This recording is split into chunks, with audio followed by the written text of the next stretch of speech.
Okay, I made this video for the benefit of the people that run Rove campers if they're still in business, and also for the people that own Rove campers and other campers that have an window air conditioner mounted in the camper right from the factory that's flush mounted. And the reason that I think, Rove themselves, they made a nice fiberglass box that they put their air conditioning into, and unfortunately somebody there did not have any idea how an air conditioner works. Consequently, the box construction that they mounted it into was totally wrong, problematic. Yeah, if it was a nice cool day outside in New Jersey and you turned the air conditioner on, you would feel cold on the inside and hot on the outside, making it look like it worked. The thing is, it just couldn't cool the little tiny Rove camper down at all. And the only thing that went down was if you were running it on an inverter, after about 5 or 6 hours of it never shutting off, you were still hot on the inside, and you had no more electricity for the camper because it sucked all the battery down. I fixed that, and I don't blame the technicians at Rove, and I don't blame sloppy work, because this is just flatly not understanding how an air conditioner works. Just the same way that they bought a nice solar system and made some critical mistakes with their solar system as well.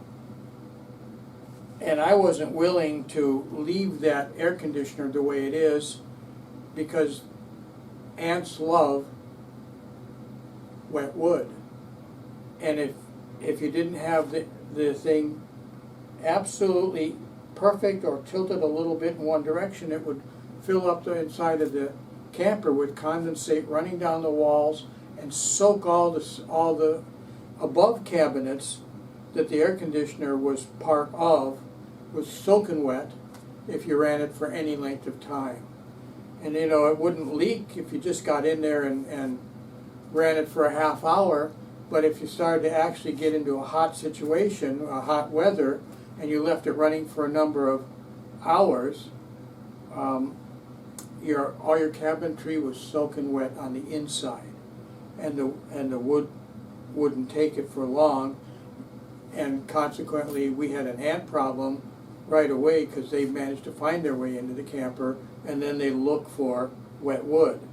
And I only ran this thing twice, and then I said, you know what, we're going to lose the whole interior of the camper on that side if we use this air conditioner the way it is. And then I cut things apart on the outside, and now it works. So it's for the benefit of the people at Rove, because you've got a hell of a nice concept, but the finish work has errors in the design, even including the emergency window. It's got like a little clip that keeps it shut, and if you try to open the bed and you lift up the board's about 1 inch too wide, and it hits the hits the release, and then breaks the plastic eventually, and then your window's dangling open when you're going down the road and everything else. All they needed to do was put it on in the other direction, so that instead of the release being hit by the wood from the bed, if you tried to make the bed, it could open this way instead, where it would release the window on this side and you would never hit it. So I mean, there's just things that aren't well thought out. The other thing is that they made the bed, yeah, it's nice, it's 6 feet, more than 6 feet long, but they needed to reduce the size of the bed, just the part that moves on top that folds in and out, by 1 inch on each side. And then it won't scrape everything on the side. They've got this nice little finish on the side with some kind of a picture, something or another, you know, that looks like wood glued. Well, it's going to scrape everything up there. And it also, they have blinds that come down. Well, it hits the blinds on the way up. It rips the, if you try to lift it all the way up, you end up ripping the screws out that hold the things that keep the blinds up. It, you know, 1 inch smaller, you could open it up, and let me tell you, if you're, nobody lays their head in the last inch of the bed or at the foot. You could still have a cushion that fills that area up, but you don't need a piece of wood because you've already removed the cushions if you're going to get underneath there for your batteries or for storage. So you already have to take the cushions off. So, I mean, they did a lot of dumb things. That's all. In the design, it's not, and because I could just hear it, I said, wow, you guys aren't working, you guys aren't putting things together right. The design of several things in that camper sucks. And it just wasn't used enough or tested enough, even though they've been making it for years. They've never camped in their own campers. They've never actually used them. Those campers are built internally in a fashion that everything's going to be destroyed quickly instead of lasting for a number of years and being really usable without going back to the factory. And the factory fixes are going to be not the right fix. You can't fix a bad design. So how I modified the air conditioner in the space that it was put into so that it would actually work more efficiently. It still runs a lot because of what I had to do. I could have ventilated things better yet, but that would have been something that you would have had to have had the air conditioner and the cabinet moved a little bit more to make bigger vents like I did. But that was put in wrong, and obviously throughout the industry, not just with Rove, people complain about all the problems that their air conditioner leaks in and the wood rots all around it, and everybody's having problems with these window air conditioner units that don't hang out the window. And you don't want that thing hanging out the window, you know, when you're driving down. It's a nice look. It'd be nice if they could figure out how to make it work. So that's what I ended up doing, and I'm going to go ahead now, and I took some videos as I modified the air conditioner, and I'm going to show you, first of all, on this video, how an air conditioner, how a window air conditioner needs to work. And I can tell you now that this thing does not drip into the camper, and it does not drip outside of the camper. Properly set up, the air conditioner has a sump at the bottom, and the water from the inside that normally goes underneath the air conditioner and drips outside goes into the sump, and then right near the outside radiator, or whatever you want to call it, it gets picked up by the fan, and the fan actually picks up that moisture and throws it onto the coils on the outside, and that helps it cool even better. And I can tell you, we now run that air conditioner all day long. It's not that sensitive to whether or not you're perfectly level or anything else. The only thing it was doing before is you had to tilt the camper before, and the condensate would run like mad down all over the side of the camper and leak back in through the poorly sealed windows. But also, if you had it a little bit this way, the countertops were wet, the whole inside of the camper was wet. It didn't make any sense at all. So, you know, we went 6,000 miles. We used the air conditioning twice because we went north.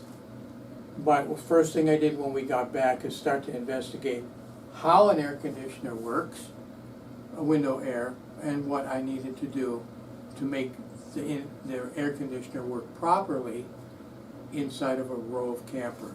So I'm going to stop here, and I'm going to be back in a second and I'm just going to show you on paper first what I'm talking about.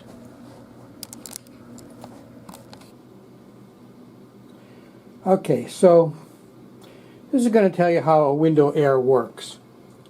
You put them in your window, the cold part, this is a radiator of, I'm probably using the wrong word, but this is the radiator that you see on the inside. It picks up the air from basically the bottom half of what you're seeing when if you look at it, the inside of a air conditioner. You've got up at the top, you've got the area that's blowing the cold out, and then down below you've got an area with a filter in it. That's where the air goes in. So the air movement on the inside of your house or on the inside of the camper comes in the bottom of that and is blown right back out. It blows over a set of coils that are here, the radiator or whatever. And on the outside it's different. The outside needs a much bigger area, so the face on the outside is just huge, and the entire thing is like a radiator that's pushing out hot air. And inside you've got the motor and a fan, so we'll call this the motor, and here's a fan on one side, a fan blade, and a fan blade on the other side. And it's being driven on a central shaft many times. It's only one motor. But inside there, they actually have this closed in like this to keep the cold on the inside of the camper and the hot on the outside of the camper. You don't need this system to go round and round in circles. And when you put this kind of a system in your house, they give you, when you buy it, something that you can put out all the way to your window to extend this division. So there's like a folding deal that you fold out, and you block the outside air from coming into the inside of your house. Otherwise, all it does is just go round and round and round in circles. The outside part of this is totally different in its construction. And outside,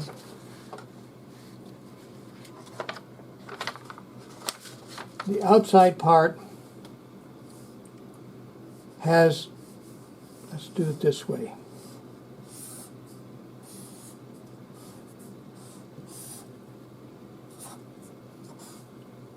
Outside is the radiator, and it's blowing hot air out. It's exchanging the cold for the hot. And on the side of the air conditioner, there's vents. So that's why they hang the air conditioner out the window.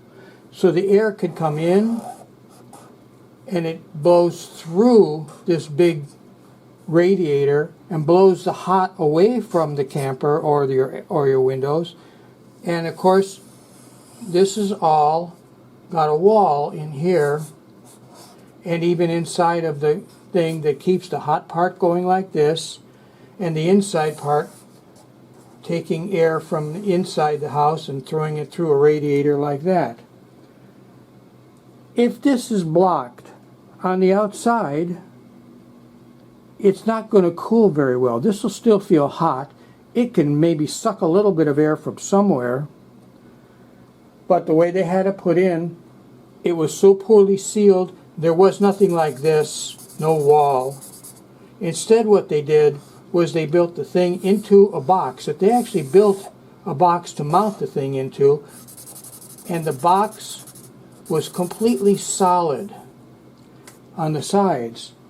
So this air conditioner couldn't breathe enough air to actually cool itself. So yeah, you got a little cool air, you felt it, oh man, that works fine, we don't need one of those boxes, except that it really didn't work very well at all. And on top of that, it leaked all over the place.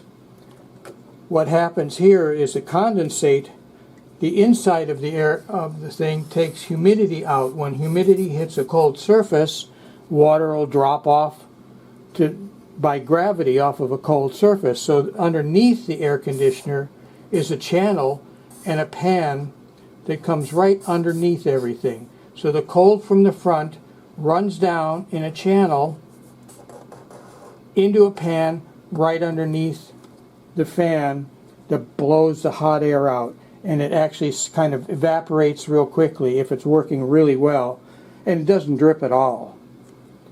And so, you know, you don't have to perfectly level things either. It'll keep on working once they set it up. So the next part of this, I'm going to actually show you what I did, and I'll show you the problems, and you'll better understand it.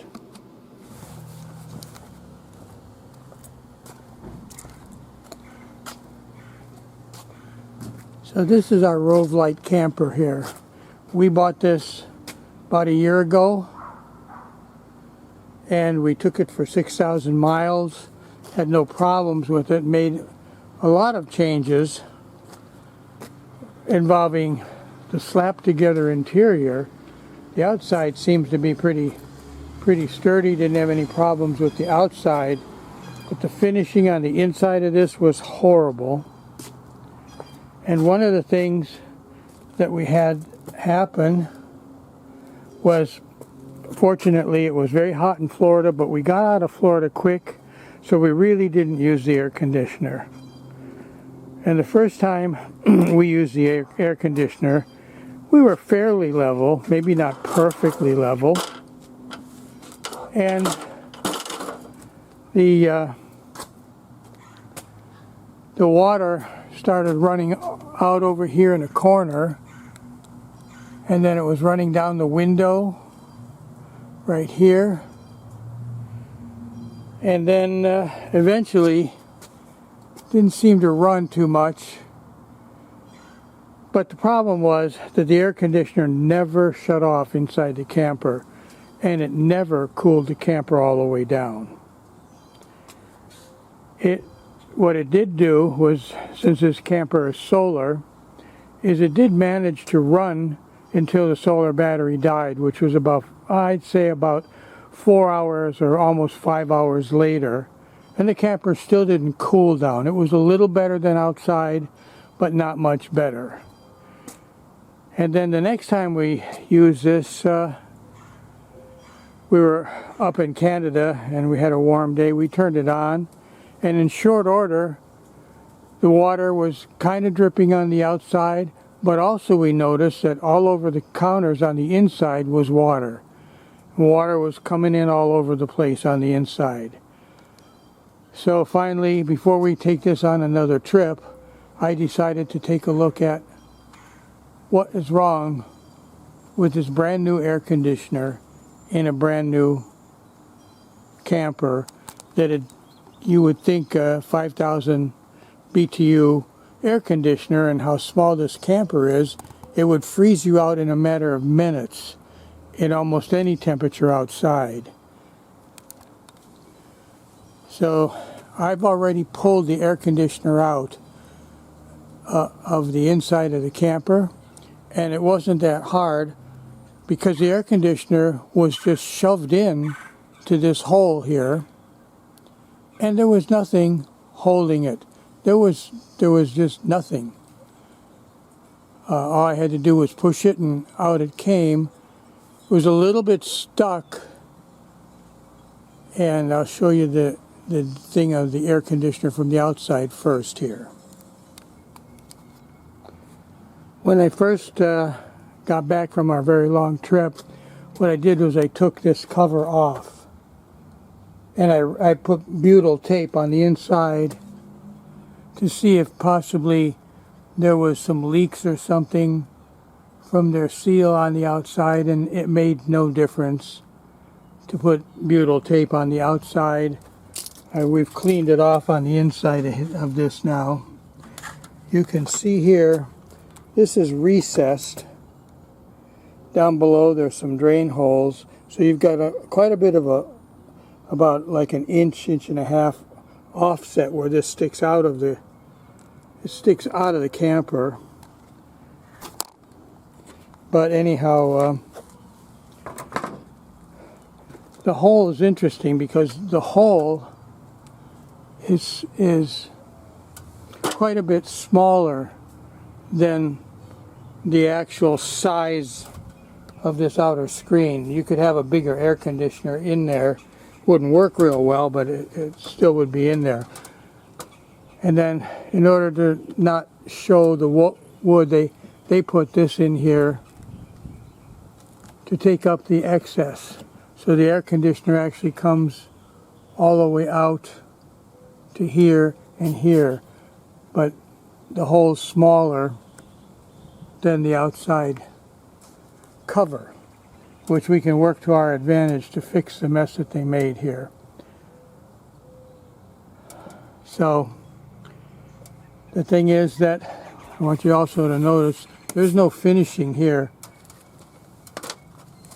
Like that shows you how the camper's made. It's really thick foam, and inside and outside has this fiberglass.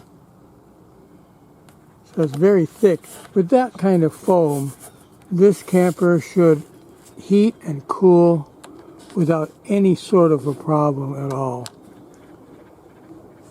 And then this seems to be a laminate that's stuck to the foam. But nevertheless, this thing was, especially in humid days, was draining on both the inside and all over on the outside. So inside and outside. And you can see they took some care, like I think this slot right here is so that you can put the cord in here and not have it bind when you run the cord through there to the air conditioner. I've left the cord in there. I just pulled the air conditioner straight out. So you can see that the air conditioner fits in this box. But here's what I'm going to tell you about this. It's a window air conditioner. Window air conditioners are all the same. They stick out of the window. Here's an old one. And on the outside, they take the air in along the side of the air conditioner, and then it blows out in this direction. And on the inside, they take it in from the bottom of the front of the air conditioner and just run it around in a loop. So the outside the air has to go this way and come around. And there's a big fan here. And then there's always a division between the outside and the inside of the air conditioner, so that the hot part, the hot air, stays out and the cold air stays in. And that's how they're meant or designed to work.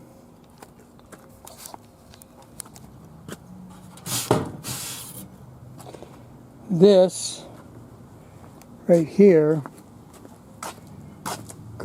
is what the air conditioner actually goes into.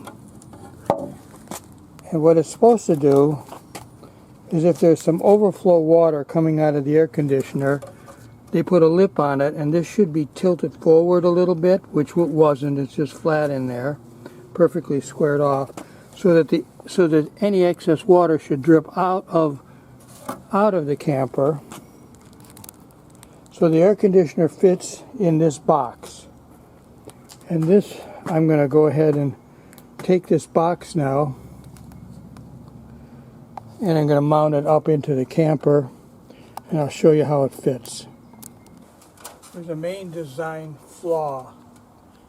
The way that they put this all together, the AC unit sits in this. They didn't have anything holding the AC. They just shoved it into this thing.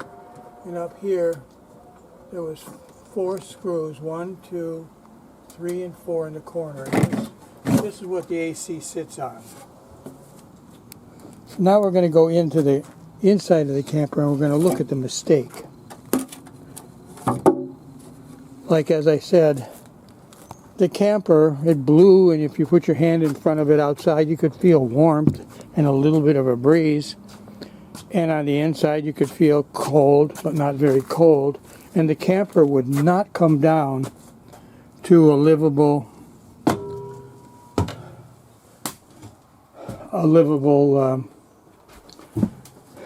comfort range on a very hot day.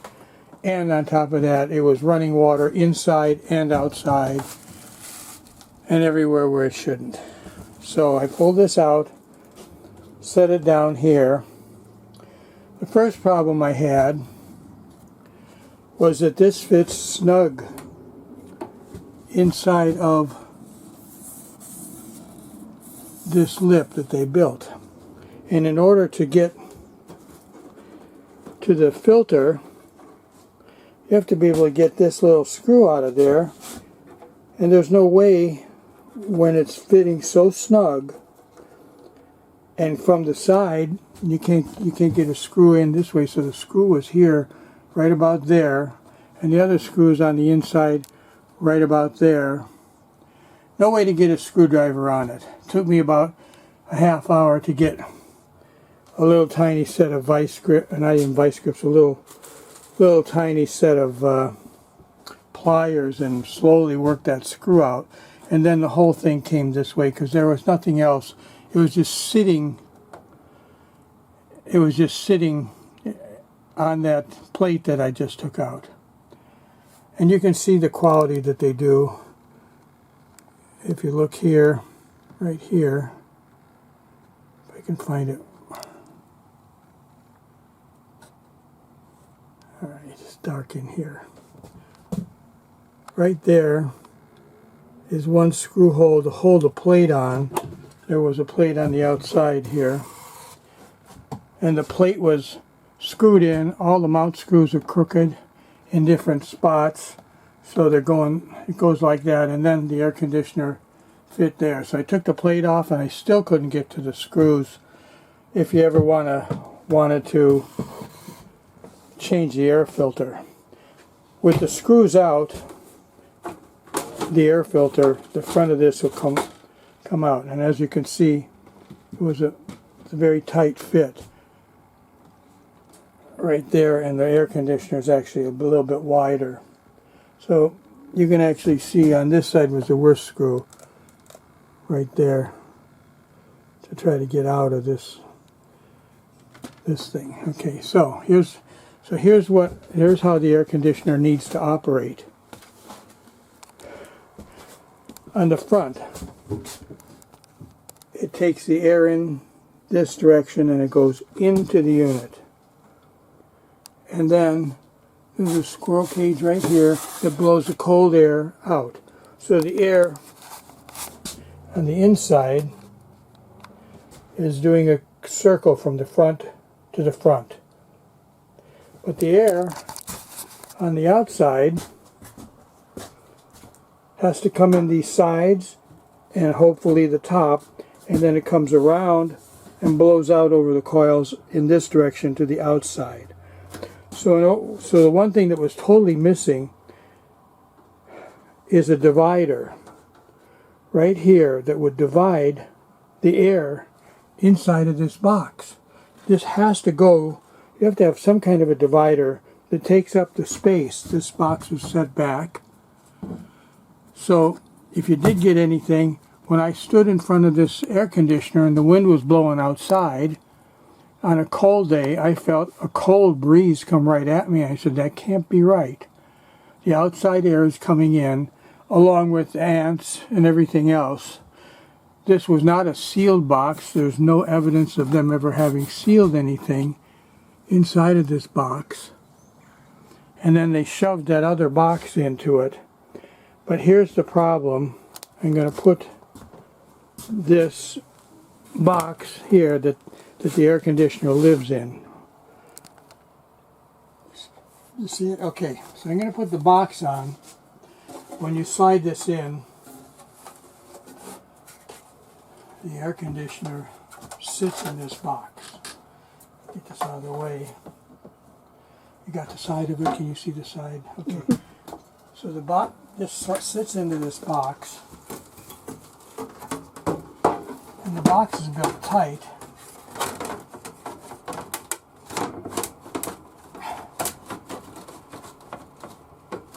And then the air conditioner sits just like that on it. And look what happened. The air intakes are totally blocked by the box. And the one on the top, there was only about a 1/16 of an inch difference when this piece here goes through the wall right up there. There was a little tiny crack about a 1/16 of an inch along here where maybe a little bit of air could come in across the top. But the box that it's sitting in prevents it from sucking in air, and it got almost nothing over the top, and this lip seals everything to the bottom. So this air conditioner, instead of taking air and pushing it out this way, was just tumbling air around, and maybe a wisp got in through the 1/8 inch crack at the top, but it couldn't breathe. And if you'll notice here on this side, this is when you put your window air in. There's these things here that you would put a divider that separates the air movement in the front that's recirculating from inside of the camper and being blown out the top. Like that, it has to come out to the walls. And there was nothing in here that went over to the walls to stop any air from moving through. And you'll see even across the top here, there's little holes here, and that's where the divider would have to go up to the ceiling to keep all the air that's cold in the camper and recirculating in this direction, and all the air outside coming through, supposed to come through. Now, here we go. I'll give it back to you. I'm going to take the box off and I'm going to lift it up.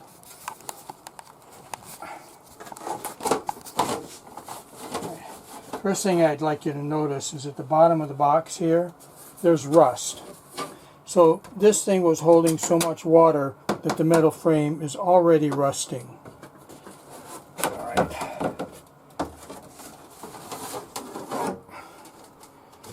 And the rest of whatever they did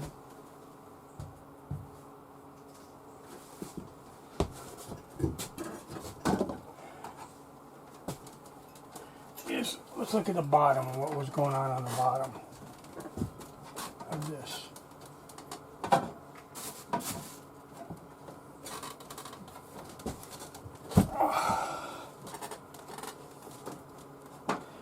Okay.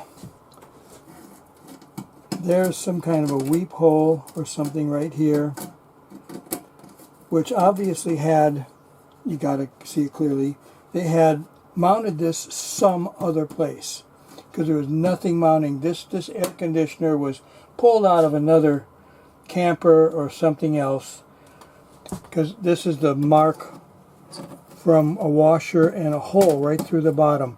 This is the front. The front has a drain pan here, and it collects up the water that's condensating from the cold in the front, brings it down through this valley, and then sits in this pan.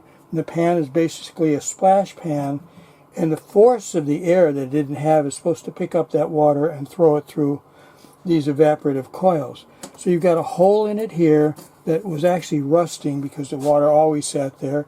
And there's two more holes right here and here that somebody probably drilled.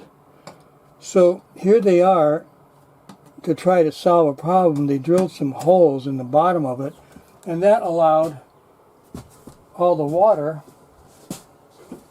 to just sit in the pan, and instead of coming out the side of the camper into the front, it could also work its way back here. There was no, you can see there's no gasket, there's no seal along in here. So instead of having a secondary pan for anything overflow that they obviously wanted it to do when they drilled all these holes in the air conditioner, and there was no tilt to this. When this went in, it went in straight. They did, however, tilt the air conditioner a little bit to head it in that direction. So but if it ever overflowed, it was overflowing all over inside of the camper, because this was mounted perfectly horizontal and parallel to the cabinet itself. And this they tilted forward. And the other beautiful piece of work that they did, obviously they had this problem and they were just actually too stupid to figure it out. All along the bottom of this, I don't think these are scrapes. I think they had drilled some holes even in the bottom along here. I'll have to check that out. Maybe this is just it scraping and bouncing as you go down the road, up and down, because there was nothing holding it down. It was strictly slid into that box, and then they were all done. And I guess this maybe gave you the littlest bit of angle on the air conditioner. But they had these holes. You know, if they had a brain, they would have seen that this is lower, and there's actually a plug if you want to have it drip that way and not blow the condensate out. And you'd have a drain tube that went out of the bottom of this. But they didn't use that, and instead they drilled holes in the area that holds the water, with the expectation that the water would only run towards the side of the camper, and yet nothing was going to keep it in their little drain box. Plus, the way they built the boxes, they completely blocked the airflow. So I'm going to go ahead and modify this. I've got several inches on one side here that I can cut right here, and I can open this up, and I've even got about another ½ inch here, so I'll be able to bring air in from outside. I'll probably end up removing this black thing that took up the space for decoration or something, so they couldn't see a complete windstorm coming into the camper.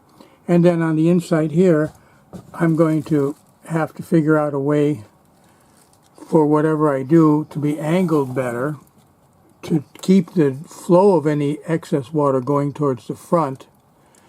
I'm still going to use the box, but I'm going to seal the box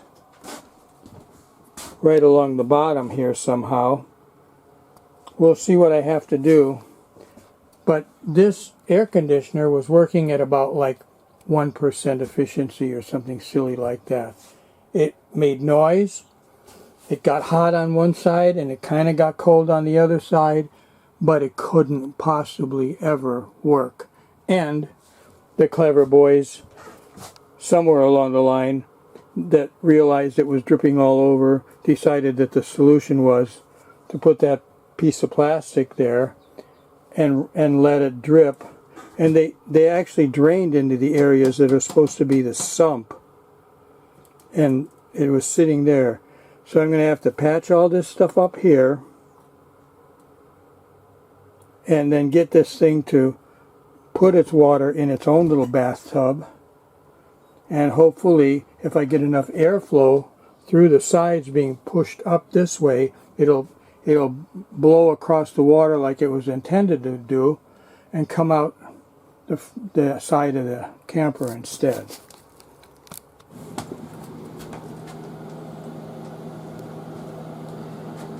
Okay, so the box that this mounts into, I cut the side out around here because this was one solid sheet which blocked the air vent to bring the air in this way and exit it out of the camper. So that was just ridiculous. And I worked on the inside of the box here and put in some fiberglass sheet here and here and caulked it all in.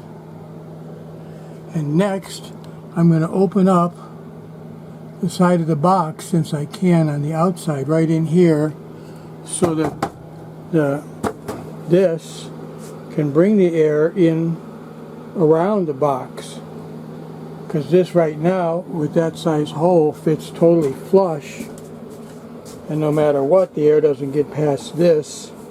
And then they've got this black piece of rubber in front of it. So this box here is what they mount it into, or they just slide it in. But it was one solid sheet. So now it ought to work better.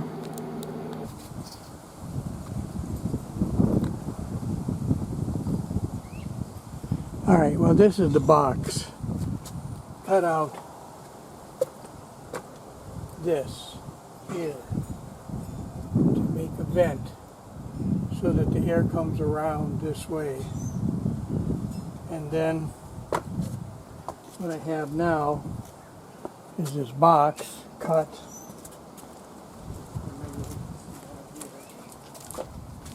Can you see any better here? Okay, and I've cut the box along the edge here and along here to let the air in along the side, and it'll come in this way and go out that way. And I left the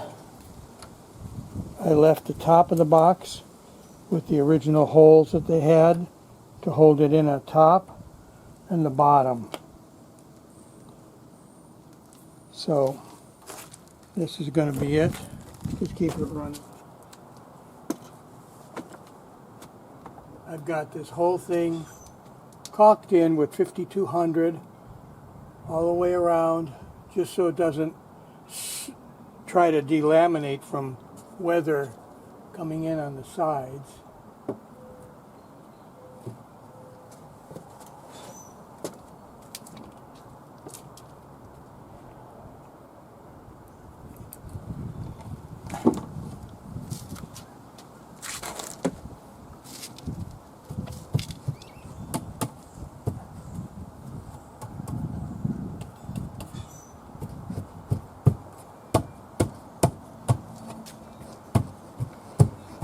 Okay, now let me have it for a second.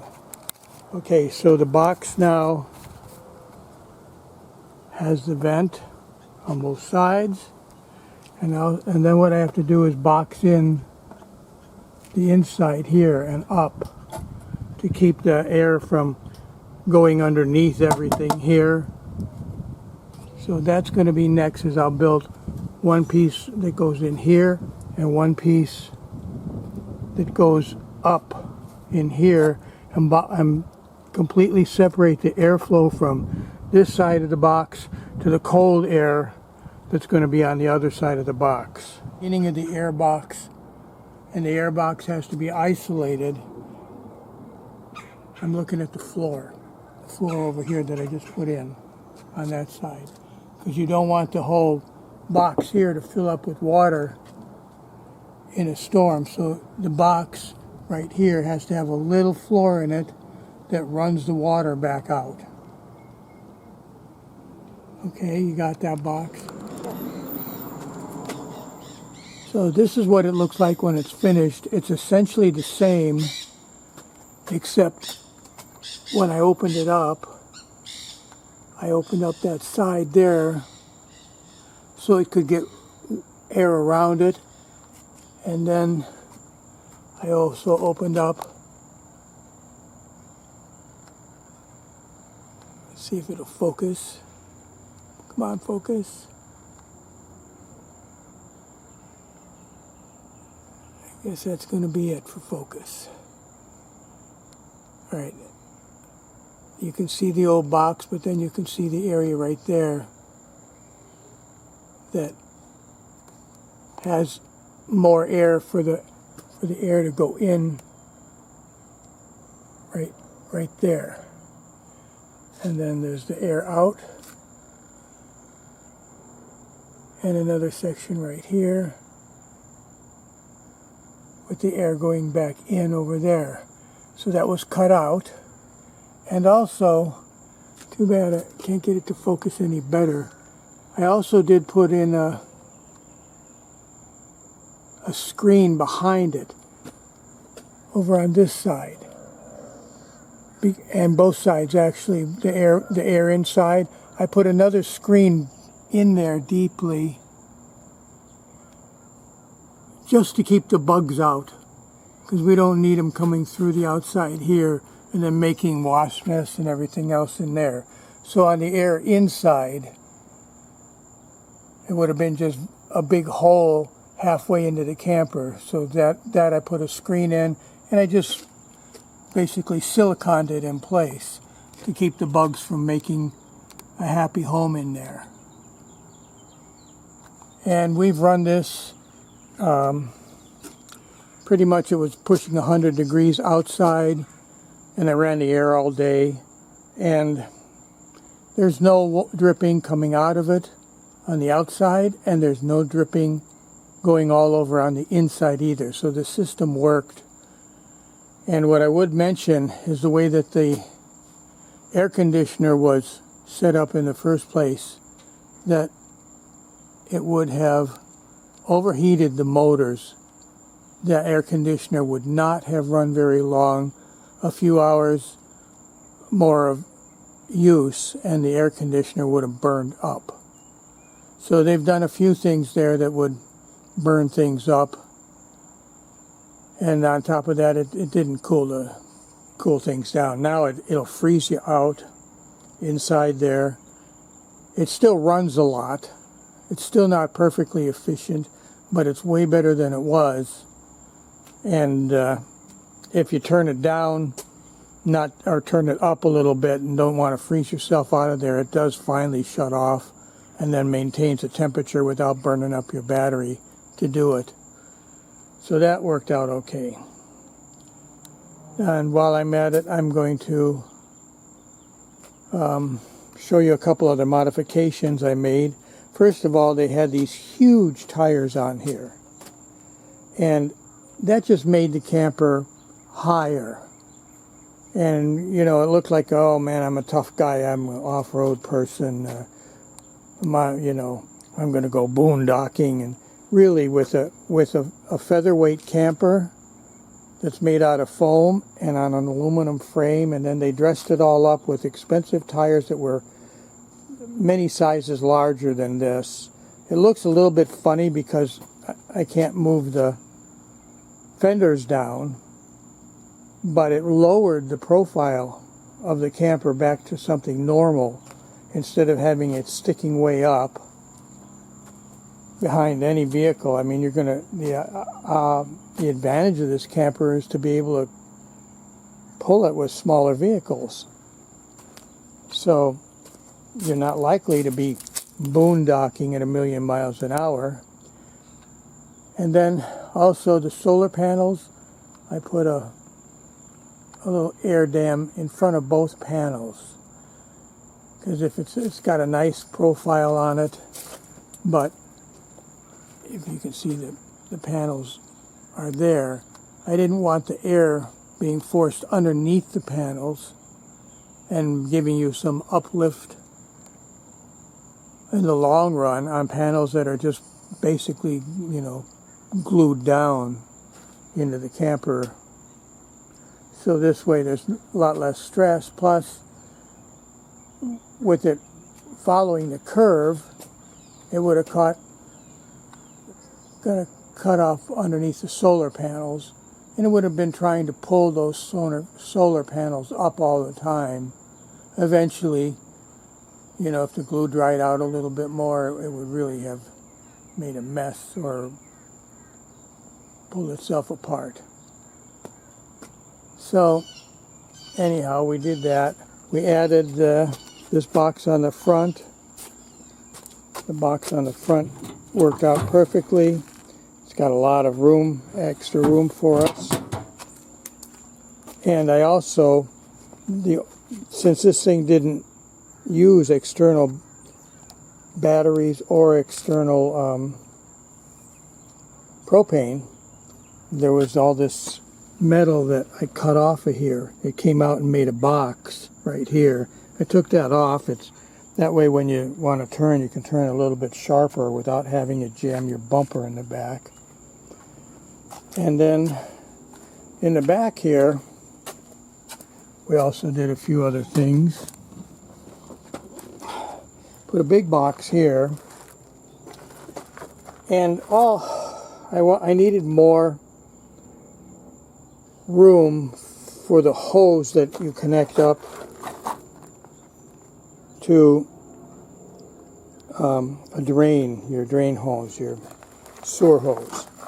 And you know what? When you go to buy all those sewer hoses, they didn't fit in here. So now that's just storage. And I got another one, nice and round, online. It wasn't too expensive, and I put it in like that. And now the hose fits nice, and I can get enough hose in there to get about 20 feet. Versus the little hose that the ends just didn't want to fit in the end of this. For some reason their bumper's a little bit too small for what they're building these days. There might be one hose out there that would fit, but I didn't find it. And of course this is a nice area here to work with too, that I've got hose stuff and an extra jack that I carry back here. And it all locks up. So those are a couple of other modifications we made on the outside. By the way, the tires I put on actually had a better speed weight rating. And they worked fine. 6,000 miles. We traveled at highway speeds, keeping up with everybody and passing a lot of other people on the road. Didn't have any problems with these tires. And it still looks okay. It's just not look at me wheels. And what's nice about the wheels, besides that it lowered the footprint of the camper, it also we ended up lowering this. It's crooked right now, but it was Jeesley high with those big tires on it. You know, you're crawling up. It wasn't comfortable to get in and out of the camper. Okay, here's the front of the camper inside, and I'm going to show you things that we modified in here. One of the things I did, it was almost 100 degrees outside, and I had the camper plugged in, which means that the inverter also has the ability to charge the battery, and the battery itself was all the way down. So that's your battery. Your inverter and charger is underneath here. And originally they had two big open vents like that. I added one more vent. It was smaller, but I added it here. And when it was almost 100 degrees outside and it was hot in here, I could smell something burning, and I knew it was coming from the inverter was starting to melt down, even though it had its fans on, and I didn't have the boxes or anything else in here. What the inverter was doing, it takes air in on one side. When it gets hot, it turns the fan on and blows it out down here. And this vent right here was not in there, but this big hole was, and it really wasn't. You really weren't feeling much heat come out of the two big vents. And where the heat was building up was over on this side of the box. So what I did is right here, here to the back, I put in a little wall right here to separate the two sections of the box.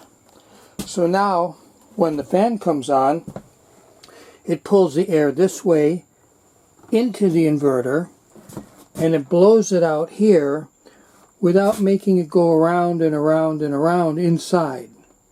And now you can actually feel the exhaust coming out, because you've got a suction on one side where the fan is pulling air into the inverter, and you've got pressure on this side.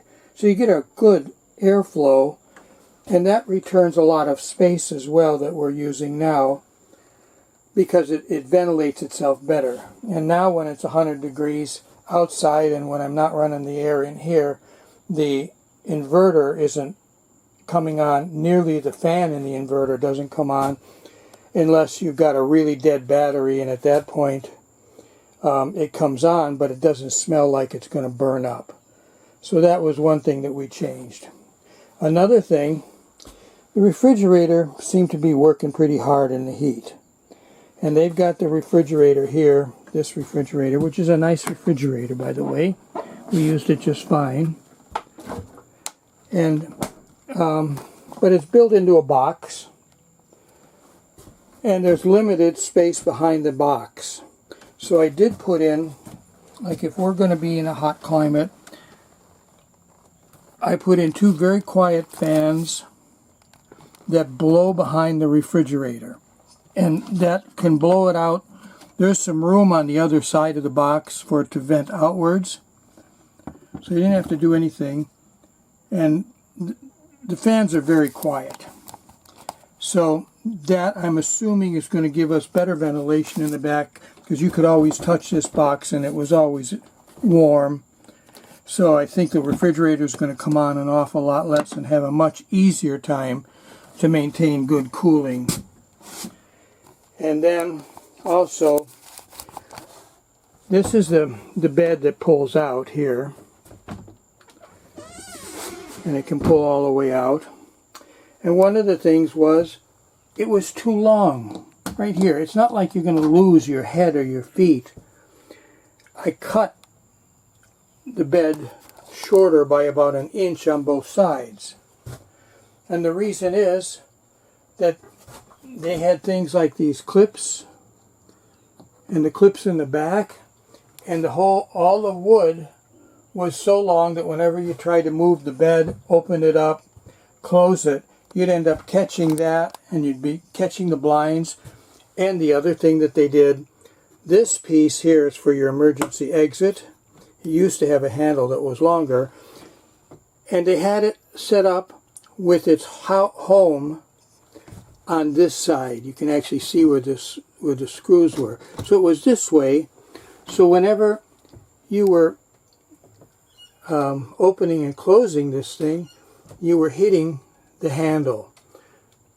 And now that it's 1 inch smaller, you don't do that. But we learned a little too late and broke that handle. But also, by mounting the holder on the other side of the window, you don't come near the handle at all when you open it, which is a much better way to do it. It still works the same way. So I reversed how they had their handle, and then I chopped this down a little bit on both sides so that it doesn't ride against, like when you go to try to close things up, they had all these little clips here that got knocked right out of the wall. So that makes it slide. And then what I did is I put a guide down here, that way up against the wall, and just screwed it back down into what they had to hold it in a new position from side to side over there. And then while I was at it, I added a cigarette lighter socket, and I'll show you why in a second here.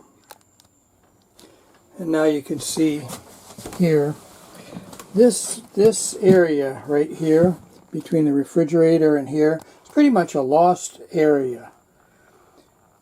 You know, you usually end up sitting in the middle and over that way, and you watch your TV.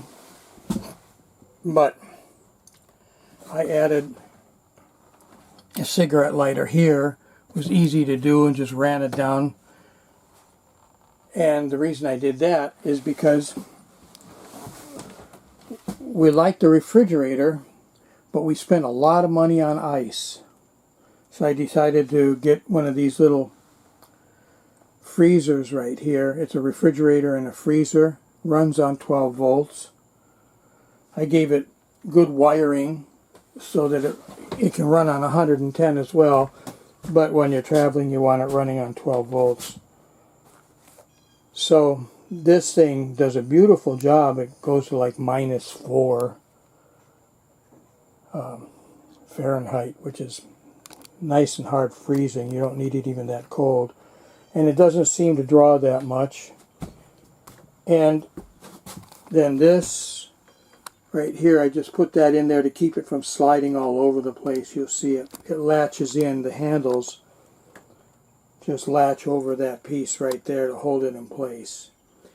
Now, in order to functionally use it, you have to move the bed back a little bit, so I put another little latch right there instead of the one that they had. So you move the bed back a bit.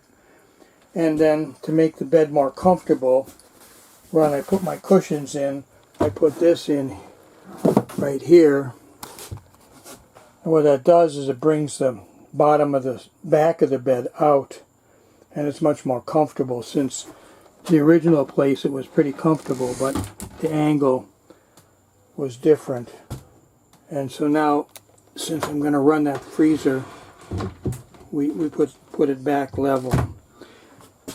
So now you can see the refrigerator, which is a nice size fridge. And now we've got this big refrigerator freezer. You can just turn it down and it freezes everything in there. So you can carry your meats and let it run on 12 volts. There's still enough space here all the way down for this box underneath to keep ventilating itself.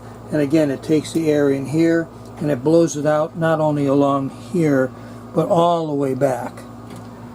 So that allowed us to be able to take a little air out of circulation. The way I've got this too, you can see it there, the handle holds, that's the refrigerator handle right there, and that it holds this from moving around. And then when I put my cushion back, we didn't have to change the size of the cushion. We only had to change the size of the board under the cushion. And that way it doesn't tear up everything in the windows and the blinds and stuff. And then I use this here, quick down and dirty, to give you a little different back support angle and bring it.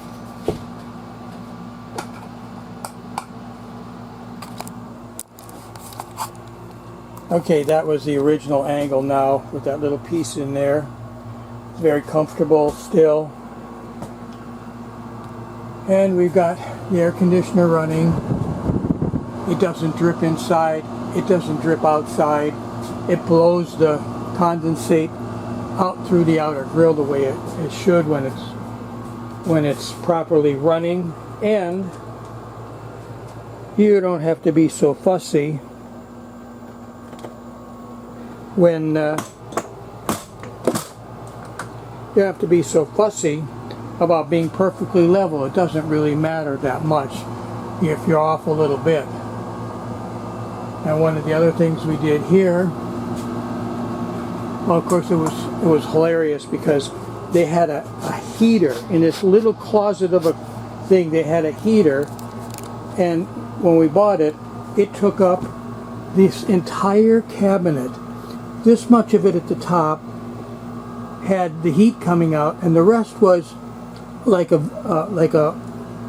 photograph of a fire that moved a little bit. There was a little gizmo in there that had a light in it, and the picture would move and give you the idea of flames. And we opened that back up, and there was a nice shelf for us to work in. We were able to put a microwave in there. Our pans are down below. We opened that up, and then the water heater didn't have any shelves in it, so we put shelves in here. The on-demand water heater is still back there. We had lots of room for things in there by just putting one extra shelf in. And then this closet made little sense to me, but the bottom was useless because they had a second battery charger and maintainer built in down here.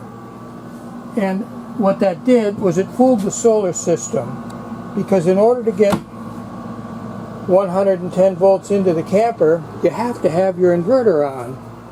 And when the inverter's on, it'll charge the batteries just fine, better than what they had in the back.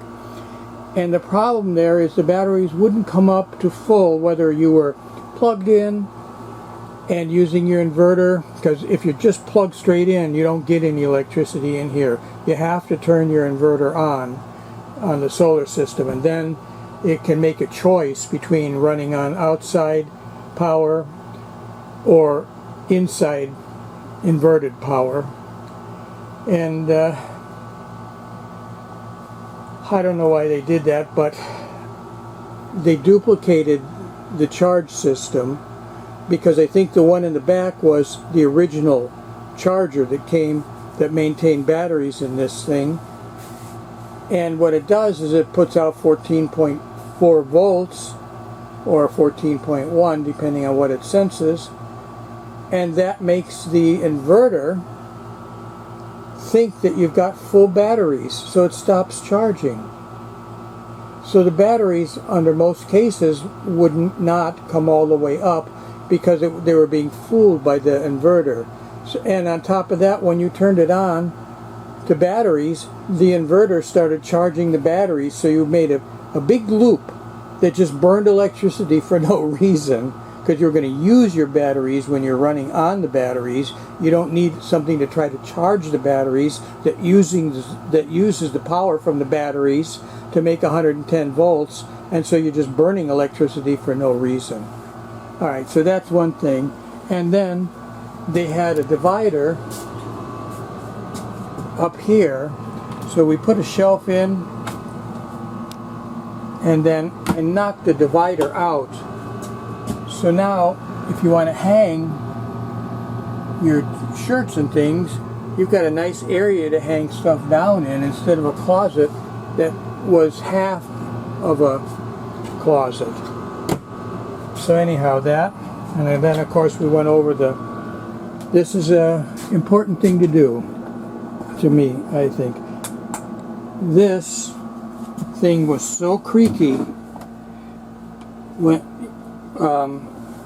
because they did build underneath it a little table to give it some support that went underneath it, but it didn't touch the fiberglass on the bottom. So there was still play. The table didn't function as they intended it. What I ended up doing was going in through the side, both sides, and putting foam up in there to raise the table until it came in, that was underneath that area right there, that gave it support. And so that was an issue, to say the least. And little critters here seem to like this yet. So that was an issue that I was sure that this fiberglass was going to break, because there was too much movement. So when I put the expanding foam, it brought the table that they built up and stiffened it up, but also putting some wood slats like this distributed your weight much better. And of course, the Dometic that they had was the cheap plastic one. This model, the next model up, fits perfectly, takes a few minutes to put in. It's porcelain. It only weighed about 7 pounds, and it's much more secure. It was an easy feeling in here to step into something that wiggled under your feet, and then you sit on a crapper and it's moving all over because it's cheap plastic. It wasn't even strong enough to actually secure it down well. So that had to go right away, and we're happy about that now. And I think things are coming in here, because this isn't quite as tight as it should be up there. Didn't fit quite right. Alright, so that was another thing that we changed. And then I built a little rack here in the back, and I put a stereo in there, and then put another shelf on top of it. This was a pretty good piece of wood down below here to work on, and then I didn't have to try to put anything into this, either the outside here or this flimsy wall that they've got here. And then the other thing is, of course, you don't want to be, you know, you've always got this table here that's a nice table. We lowered it. We cut the metal and lowered it a bit. It was way too high. But the other thing is, when you want to start moving, what do you do with the table? You know, you'd have to put it somewhere, put it in your car, who knows, because it'd be sliding all over the floor, rocking and rolling. And there was nowhere, so we did this. Hold on a second. This converts to a bed. You can drop your table and put it right along the bottom here on this little piece of wood that they put in there. But that means you still have to take it apart to do that each time. And then if you just like want to stop along the road or something, it's just a pain in the ass. But what I did to make it travel nicer is this piece that the table rests on to make it into a bed along both sides. I cut it back right here on both sides. And the reason I did that is because you can slide the table down in there. Okay, there's the table slid back in to those little cuts that I made. And it doesn't give you any problems. You make them nice, a little bit tight, but not so tight that you chew everything up when you're pushing the table down in there. But it works great. Looks good enough. Travels better that way.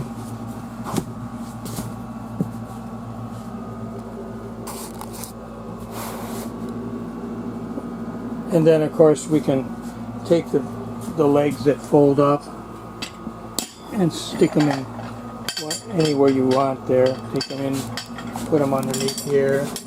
When we travel, we usually put the whole thing right in the bathroom or something. Still use the bathroom and it fits over there okay.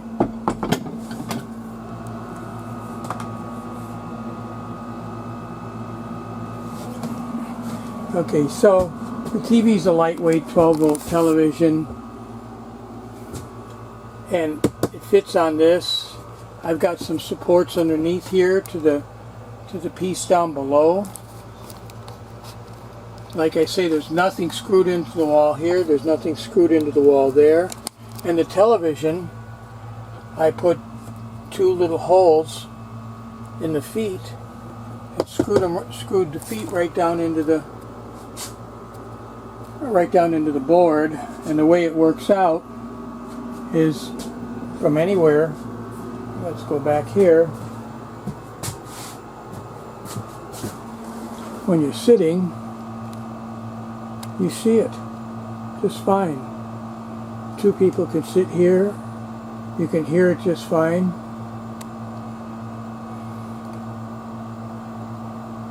And I think that covers it. So I've been in here the time I've been talking. It was almost 100 degrees in here. And now, in a matter of a few minutes, the whole camper is comfortable and happy.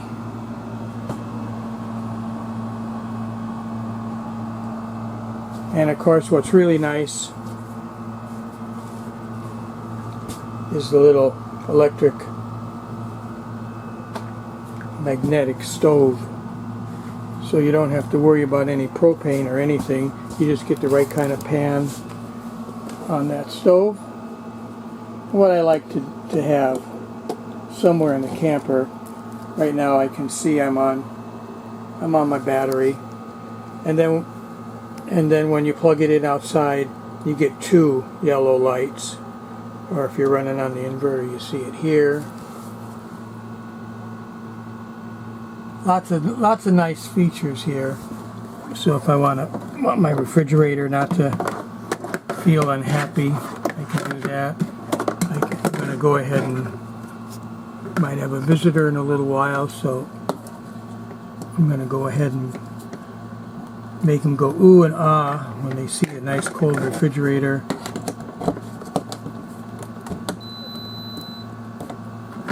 And I'll tell you what, people have trouble with these things on the plugging them into their cigarette lighters. But when you've got a lithium battery like this one has for the solar, it runs beautifully. It'll come in. You don't even have to fool with it. I've got it set. It turns on, and in a few minutes it's going to be reading. Right now it's telling you I got 12.3 volts. It loves that. It's 87 degrees inside, and since it was set to 21 degrees, so it'll just bring itself down, and this will be just freezing inside.